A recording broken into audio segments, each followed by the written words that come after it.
Hello again, everybody, and welcome to Gamecock Central Radio. Scott Davis, our columnist, joining us here. Scott, back with us after a long summer, and Scott's new article is on the website right now, Gasping Towards the Finish Line. Scott, August, not your favorite month of the year. How you been, man? Emerson Phillips, it is good to talk to you, my friend. I think it's been since the March Madness run to the Final Four and the women's basketball run to the national championship since we talked. But it is good to be back talking about football season on the horizon, and that's what it is still right now on the horizon. Even though it's so close, we can taste it, we can touch it, we can feel it, but it's not quite here, and that's what makes these last few days so painful. But I'm doing good, man. All right, we're 9 days until kickoff and starting to get excited for Gamecock football. A lot of folks have been excited all summer, but we're really getting down to the nitty-gritty now as far as the countdown to kickoff. So, Scott, your story is up on GamecockCentral.com, and I enjoyed reading it today. Gasping Towards the Finish Line is the headline, and I was interested to read that an article in London said that your month of birth, August, is the worst month to be born. Yeah, I'm a Leo. Leos, according to the horoscopes, enjoy attention. We enjoy being liked and beloved. But according to this article, we also fall behind in just about every category. and that holds true with my own feeling towards the month of August, as I said in the column. Even though I was born in this month, it's just not my favorite month of the year. In fact, it's definitely on the short list of my least favorite months of the year. Summer's ending, so the fun parts of summer, sitting by the pool, being at the beach, whatever, are probably over. And now all you're left with is just extreme heat, just these kind of lifeless days that just seem to pile up with no end in sight. And so, for me, football season is the thing I'm looking forward to right now. And it just can't get here fast enough. And I've talked about this in previous columns. My last football season was not one that was one of my best as a fan. A team I don't really like at all won the national championship in college football. And my team in the NFL found a way to lose the Super Bowl in the most excruciating fashion any team has ever done in professional sports. But other than that, it was an amazing season.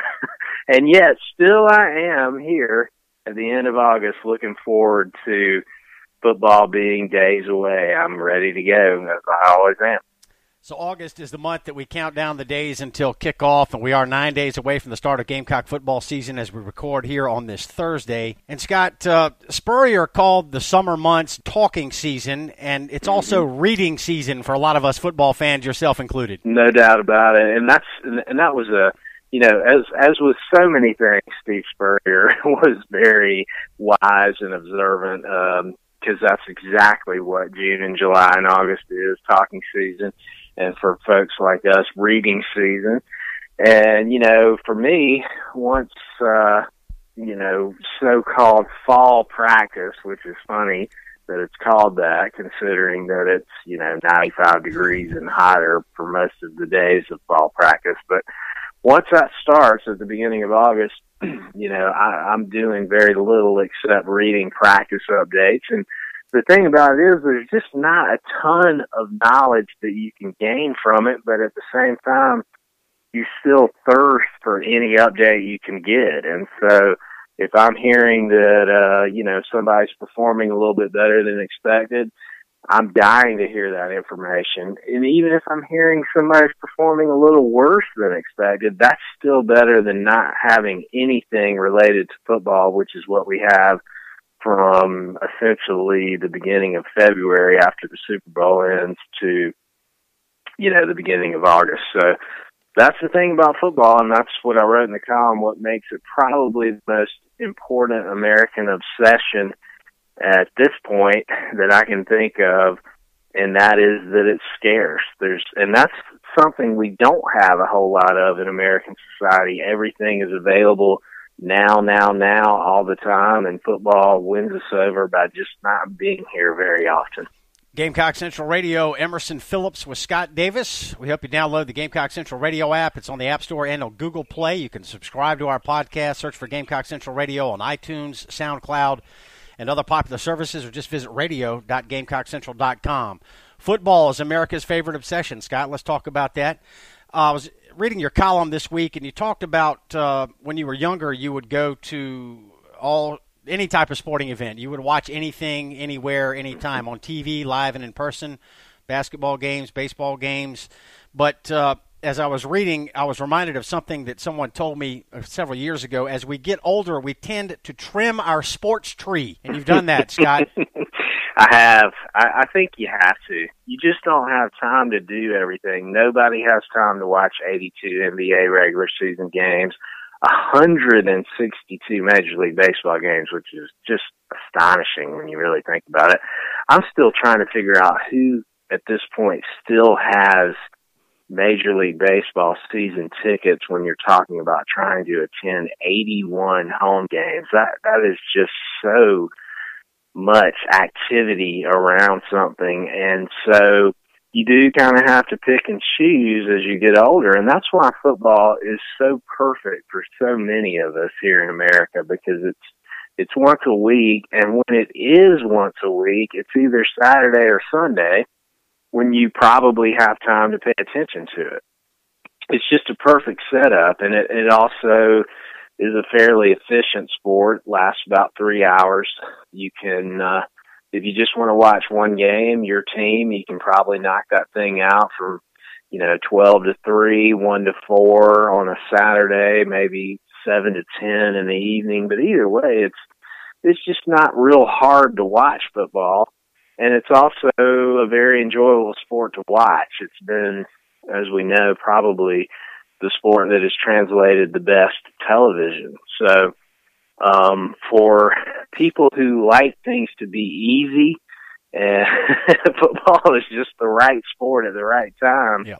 And it's just a very compelling sport as well. And so, as I said in the column, as you mentioned, when I was younger, I probably watched almost every Atlanta Braves game in the summers when I was growing up in the 80s. There's just no way to do something like that now, nor do I even want to. I definitely enjoy going to sports. Live sports still, to me, are always fun, no matter what they are. I don't know anything about hockey, but if somebody wanted to invite me to a hockey game right now, I'd go and enjoy it. But if you're not there live,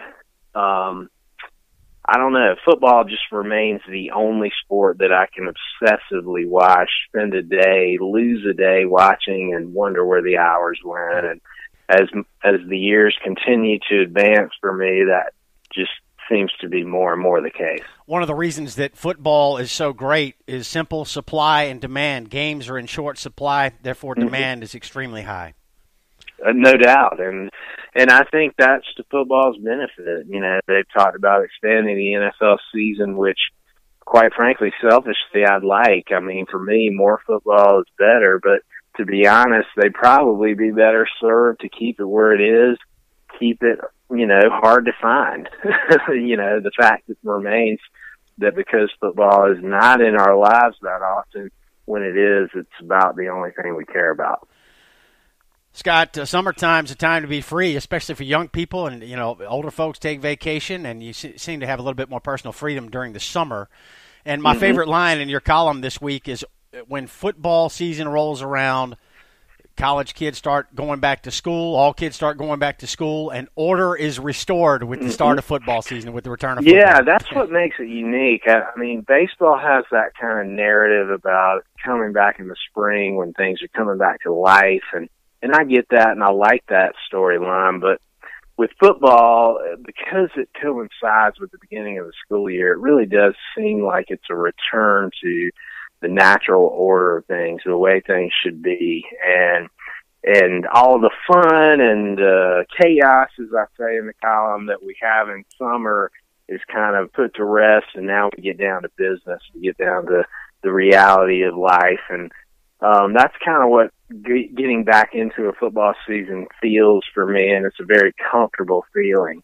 So when September 2nd rolls around, South Carolina tees it up against NC State and Charlotte, it's just going to be a very comfortable feeling for me to be watching that happen again, as it has been for several decades now, watching South Carolina football. Just 9 days until kickoff, and order will soon be restored. Scott, you encourage fans to enjoy every single Saturday this football season. This is our time. I think you should. I make the point in the column, even when the seasons go bad, as they did a couple of years ago, Steve Spurrier's final year when he resigned at mid-season, Gamecocks sputtered to the finish line, managed to lose to the Citadel along the way. Beginning of Clemson's ascent to, unfortunately, the elite in college football, and yet I still would prefer that over not having any football at all, and that was probably about the worst season you can imagine. So, enjoy them. It's not here long. You get 12 of these things, maybe a bowl game, but other than that, 12 weekends out of 52 will you get to see South Carolina play. It's going to be one day out of that week. So not a lot of opportunities, and we should make the most of them and enjoy them. And as I've gotten older, when I think about Gamecock football, oddly enough, the losses kind of fade away. And what I remember the most are, the great tailgates I've had, some of the great times I've had with family and friends at Williams-Brice Stadium, and I think that's what we need to be focusing on. Scott, what are your plans for the North Carolina State game? Are you going to Charlotte? Well, I'd like to.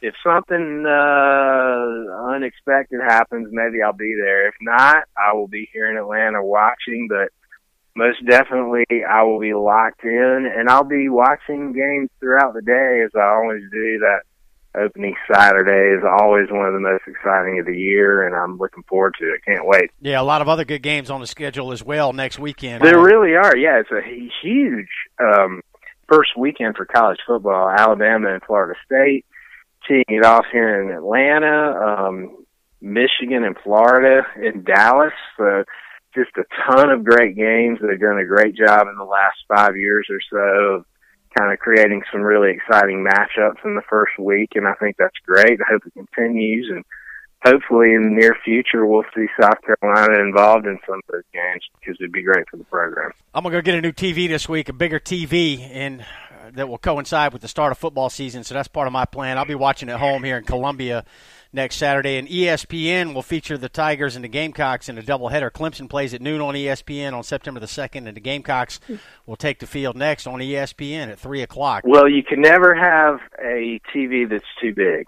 So I remember the last time we were buying a TV here, my wife said, do we really need this many inches? And my response was, you can never have too many inches when it comes to a TV. So, especially when football season is happening. So I wish you well on that purchase, and I definitely hope you get something that will make your football season as exciting as it needs to be. Oh, yeah. Looking forward to that. And going to cook a lot of good food next Saturday as well. So you're going to watch the game at home. Scott, great talking with you again, man. Looking forward to being with you all football season long. Yeah, always a pleasure, Emerson. We'll be talking to you each week. The pleasure is mine. That's Scott Davis, and I'm Emerson Phillips. This is Gamecock Central Radio. Thanks for being with us.